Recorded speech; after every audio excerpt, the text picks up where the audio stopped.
I heard that you've been feeling a bit down a bit lately, mate. And I want to let you know a couple of things, mate. I want you to know a couple of things, right? Because you don't need to feel down, right? You don't have to feel down in the dumps, so to speak. Listen to a story. I remember this story. It was back in the early 1500s. There was a legend that did the rounds at this time. And the legend was this, that there was a cock in a stone, right? A big penis, huge cock. And it was trapped in the stone, right? And all the villagers would come around and try and pull the penis out of their stone for it to be their very own. But no one could lift the heaviness of this penis that was stuck in the stone. And people tried to work out, how did the penis get stuck in the stone?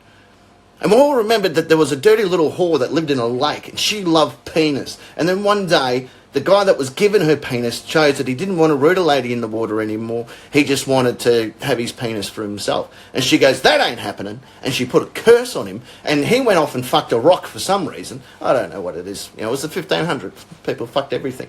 So he stuck his dick in the rock. And the rock swirled around his penis.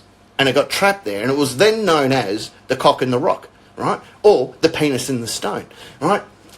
Hundreds of years passed. No one, no villager, no knight, no countryman could ever pull this penis from the stone, the cock in the rock, right? Couldn't get it out. They tried everything. They would pull, they spit on it. Seen that happen a few times. They tried rubbing some stuff on it. That didn't work. Bit of lubrication, bit of WD-40 on it.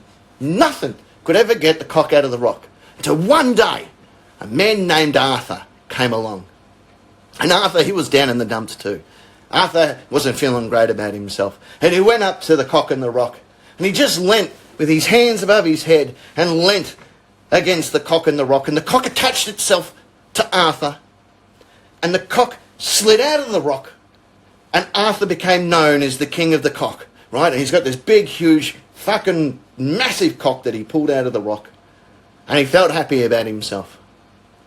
Now, this is just a legend. It's a fable that we tell our kids. But I strongly believe that you, mate, are a descendant of King Arthur, the king of cocks. And I reckon that you're packing a big cock that looks like it's a bunch of tennis balls trapped in a sock. That's what I reckon you are, mate. Now, there is a line in the sand about talking about another man's penis. And I think I might have overstepped that mark a few times in my career. Because, let's face it, talking about another man's appendage shouldn't be a national story.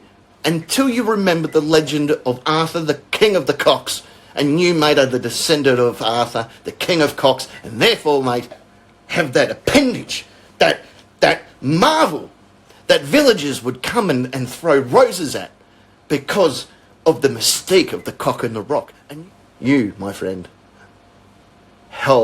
now hold the record of king of the cocks. And I bow to you, good sir. I bow to you.